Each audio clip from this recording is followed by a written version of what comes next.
Good morning. This is your author Mark coming to you with another interesting discussion.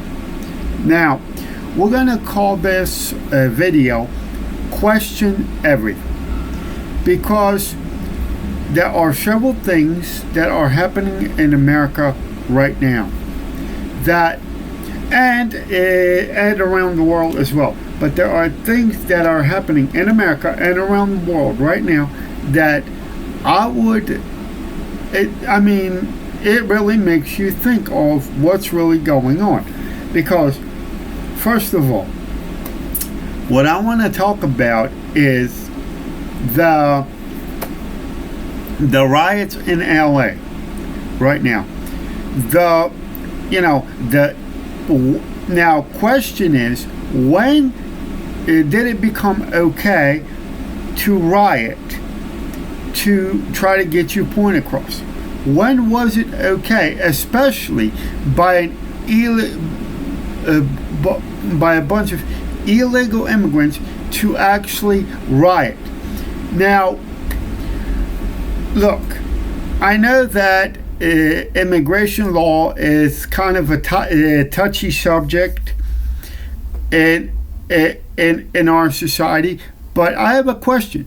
Even because I've been writing extensively about this. I've been writing about the New World Order, the global governance, and all these other things.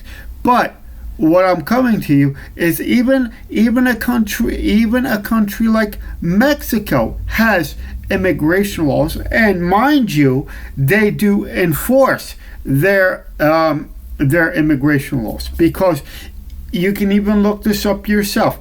And I have written extensively about this in my book called The Fall of the American Empire. And I am going to leave the link to those books, to my books below, so you can look this up yourself. Now, I'm going to leave it in the description. But here's the problem. They're saying, oh, President Trump is sending in the ICE agents and federal troops to LA to actually enforce the immigration laws. There's name calling going on and all that stuff. But let me tell you a little secret that you don't know. Even a little poor country like Mexico has its own immigration laws. And mind you, by the way, they do enforce them. And I would say in some cases, the Mexican immigration laws are more stricter than ours are, because in Mexico they have a law. It's part of their immigration law. It says that if you're being there contributes to their negative equilibrium, whatever that means. If you're being there contributes negatively into their equilibrium makeup, then they have a right to throw you out. Now, see, everybody tells us how we should act and all that stuff, but nobody tells Mexico how to act. And believe me, see, what if you do want Mexican citizenship? Okay, but here's the deal about Mexico. You have to have a certain job skills that the Mexicans want and need. 2, you have to be able to read and write Spanish, because they're not going to cater to you, because you speak a different language, they're not going to. You either learn Spanish or you don't get in. And 2, Mexican government, under the if you're being their equilibrium law, they reserve the right to actually throw you out if you don't contribute positively to their society and well-being. Okay, that's one thing. Now, there's another issue in Europe that I want to discuss, and that is the issue of Poland and Ukraine. Now, we all know that despite what the media is saying, is that the Ukraine and Russian war is not going well for the Ukrainians. But here's the whole deal. Now, here's the whole deal about that. Now, is the question is Poland next? Because from what I've been gathering on information on YouTube and other things, they're saying that Poland will be next because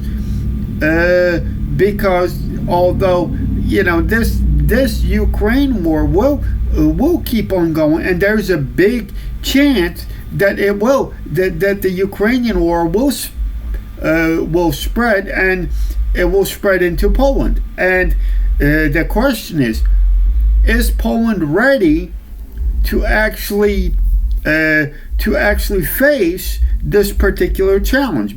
Because like I said, there's nothing being done, because here's where Poland made their big mistake. Poland has given military aid to Ukraine, which on the surface it's okay. However, where actually Poland went wrong is because Poland gave some of their old military equipment to Ukraine. But here's the problem with that: Poland does not have enough resources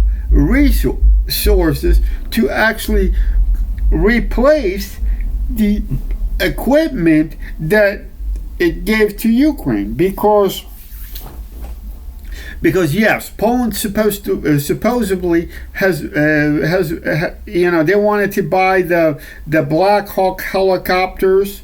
They wanted to buy some additional military equipment, but unfortunately that's on hold now. Now, what else is going on is that see, the reason I bring up also an immigration problem, because Poland itself has an immigration problem on its own, and that is that Germany, because of the immigration pact that's going on in Europe, that Germany itself is dumping their own illegal immigration population into Poland. Now, this has been proven because you can look this up once you type into the Google into the YouTube search bar. You can look this up. You can actually, when you type in, it says Germany is driving the immigrants to the Polish border. You can actually see it. So I would say we're not the only country that is dealing with the illegal immigration problem, because Poland has its own illegal immigration problem right now, because the German police is actually dumping their excess of illegal immigrants into the Polish cities. So, but here's the problem when the Ukraine now we have to ask ourselves several questions here. First, we have to ask ourselves: is the Ukrainian war, is it going to spill into Poland? And in my opinion, yes, it will. Second thing is that Poland is not ready to actually face the upcoming war that it's coming to their doorstep. Because first of all, Poland does not own any heavy industry,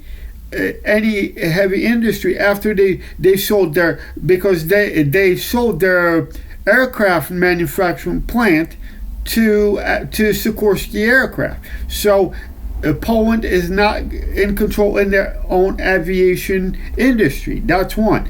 Two, they actually sold their manufacturing of even civilian cars, like, because Poland used to manufacture their own Fiat on a license from Italy, the Fiat brand of 126 and 125. So Poland does not make its own automobiles. So it cannot, ladies and gentlemen, if it doesn't have heavy industry, it cannot produce enough equipment to actually replace the military equipment that it's given to Ukraine. Now, Poland just went through an presidential election, because they replaced President Andrzej Duda with this guy named Mr. Nawrocki. Well, we'll see how that goes. But in my opinion, if Poland wants to actually survive what's coming, they better get their act together, because they better step up in their they better get their manufacturing capability back. They better get their aviation industry in order, and all those other things. Because now a lot of people are saying, oh, there's not going to be a conflict in Poland, blah, blah, blah. The European Union's going to help. NATO's going to help, and all that other stuff. Yes. And let me quote, because I memorized it, let me quote what the NATO pact says. It says that that NATO may provide assistance in case of attack. Yes, it says that if one member of NATO is attacked by a foreign power, then all the NATO countries will help that person. But it also says in the clause, ladies and gentlemen, it says the NATO doctrine says that NATO may assist in case of conflict. It may assist. It doesn't say that it will. But and then the final is, and so until, in my opinion, until Poland gets its act together, then Poland. Now there are some. I was watching a lot of YouTube while I was doing research for this video about Poland and the Ukrainian situation. I was doing a lot of research on it, and what I noticed is that, and even some soldiers are saying in Poland, they're saying, and they're asking a very legitimate question, and their question is Poland going to be the next sacrificial lamb in this so-called globalism? And they're also asking the question, is Poland is just going to be just a small bump in what it call into the Russian expansion? Maybe this does sound weird, ladies and gentlemen, but I think those guys who are asking this question are asking asking a legitimate question. Is Poland a sacrificial lamb in this thing called globalism? And two, is Poland just another bump in the road to the Russian expansion? Because a lot of people think that that Vladimir Putin is a communist, and in my opinion, he is not a communist. What he is he's just like the Tsar of Russia. What he wants is basically he wants to rebuild his Russian Empire, and that's his real agenda. Now, the final issue that I'm gonna discuss in this video is, we all know that Elon Musk has left the Trump administration. Now, whether he got fired or whether he just left on his own accord, that is not important, ladies and gentlemen. What is important, and I was digging a little bit deeper about this. I was digging a little bit more deeper when I looked into deeper into this situation from other research I was doing. I'm thinking that what's his name, Elon Musk, whether he left. Okay, let's assume he left the Trump administration because he didn't agree with President Trump on the issue. Because let's be brutally honest, what's his name? Elon Musk does like the cheap labor. Elon Musk likes those immigrants because of the cheap labor. So let's be brutally honest. He is for more B3B visas. He's for all those other things. So in my opinion, the reason that Elon Musk left the Trump administration is because he disagreed. In my opinion, he disagreed with President Trump's immigration policy. And this is listen.